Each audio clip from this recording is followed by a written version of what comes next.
আমরা কিছুই করতে পারিনি আল্লাহ। রমজান মাসে আমরা কিছুই করতে পারি নাই। আমাদের মতো গুনাহগারকে আল্লাহ তুমি সেই কাতারে শামিল করো। পুরো রমজানে আমরা আমাদের গাজার ভাইদের জন্য কিছুই করতে পারি নাই।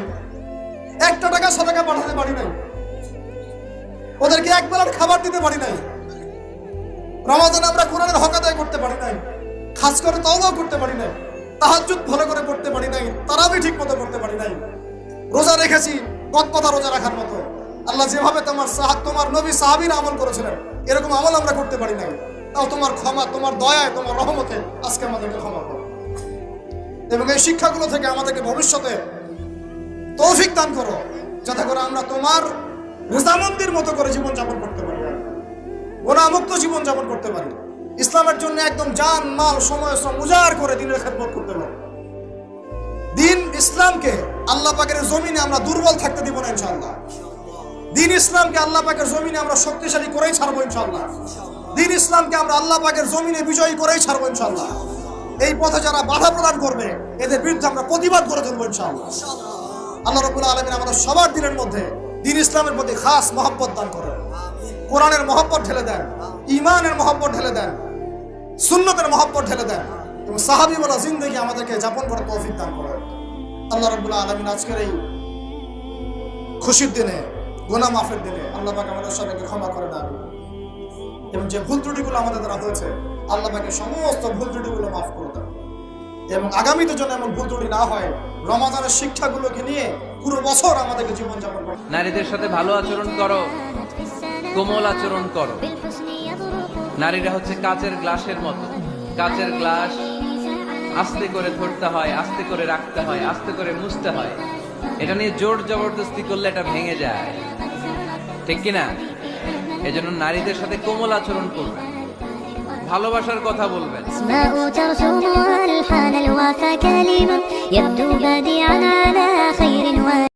মানুষের দুর্ব্যবহারে কষ্ট পাবেন না।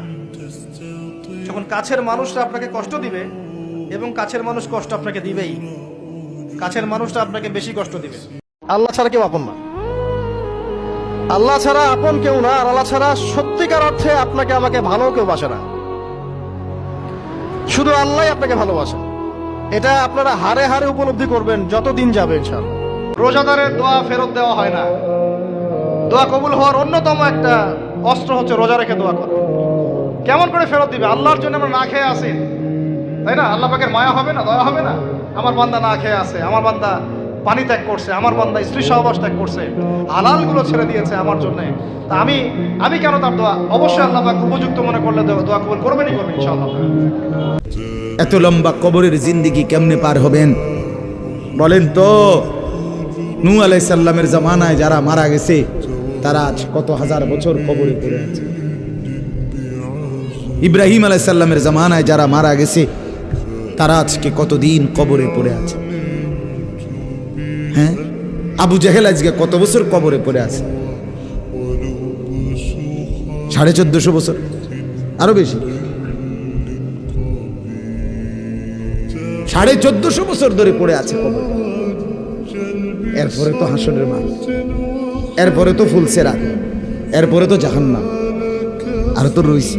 তাহলে দুনিয়ায় থাকলি কতদিন, কবরে পড়ে রইলি কতদিন? আপনি বলেন। আবু জেহেল দুনিয়াতে ছিল 800 বছর, কথা কন না? আবু লাহাব দুনিয়াতে জীবিত ছিল 900 বছর, তো কবরে আছে কত বছর? তো বাঁচছে কয় বছর? নাহলে 60 বছর, নাহলে 70 বছর, ঠিক কিনা বলেন? তাহলে দুনিয়ায় ছিলি কতদিন, কবরে আসত কতদিন? আচ্ছা, এই কথাই এখনই মনে হইল। হ্যাঁ, এরপরে তো সামনেটি রয়েছেই মিয়া, এখনো তো কিয়ামত আসে নাই, এখনো তো ইসরাফিল ফু দেয় নাই।